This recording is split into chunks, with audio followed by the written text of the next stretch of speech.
2014 ఎలక్షన్స్కి ముందు డ్వాక్రా మహిళలకి రుణమాఫీ చేస్తారని చెప్పి చంద్రబాబు నాయుడు గారు చెప్పి మాట తప్పితే తద్వారా మీరు 10 సంవత్సరాలు 15 సంవత్సరాలు 20 సంవత్సరాలు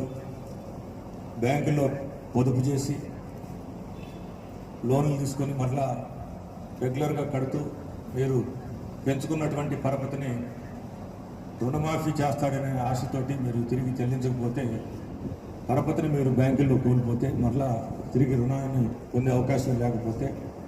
మీకు మంచి జరిగి ఉందా లేదా అని మాత్రమే ఆలోచన చేయండి. మీ ఇంట్లో మీ బిడ్డ వల్ల మీకు మంచి జరిగి పోతే జగన్ గారి యాత్రలో భాగంగా పాదయాత్రలో భాగంగా మీకున్నటువంటి పరిస్థితిని రాష్ట్రంలో ఉన్నటువంటి 175 నియోజకవర్గాల్లో లక్షలాది డ్వాక్రా సంఘాల యొక్క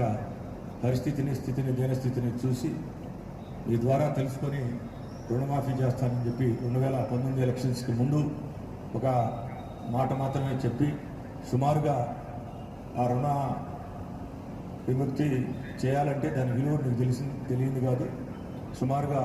25,750 కోట్ల రూపాయలు అత్యంత సంక్లిష్టమైనటువంటి ఆర్థిక ఇబ్బందులు ఉన్నటువంటి కరోనా వచ్చి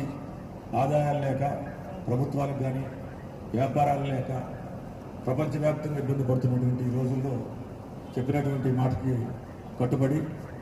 జగన్ గారు మీ మీద ఉన్నటువంటి ప్రత్యేకమైనటువంటి శ్రద్ధతోటి అభిమానంతో ఈ మహత్తరమైనటువంటి కార్యక్రమాన్ని చేపట్టడం జరిగింది. మీరు దానికి కృతజ్ఞతగా మరలా ఈరోజు ఈ 4వ విడత ఏదైతే వైఎస్ఆర్ ఆసరా ఉందో ఇది ఇంకొక 4-5 నెలల తర్వాత కూడా చేసేదానికి అవకాశం ఉంది. అంటే ఎలక్షన్స్ తర్వాత చేసేదానికి అవకాశం ఉన్నా మీరు దాన్ని పరిపూర్ణంగా నమ్మే పరిస్థితి ఉన్నప్పటికీ కూడా సుమారుగా 6,500 కోట్ల ఖర్చులకు ఎంతో ఇబ్బంది ఉన్నప్పటికీ ఆర్థికంగా మనం ఎలక్షన్స్లో చెప్పాము, ఎలక్షన్ ముందే చేయాలి, ఓట్ల కోసం కాదు. ఖచ్చితంగా నేను ఇచ్చినా ఇవ్వకపోయినా నాకు నమ్మకం ఉంది. నేను ఏదైతే ఒక నమ్మకంతో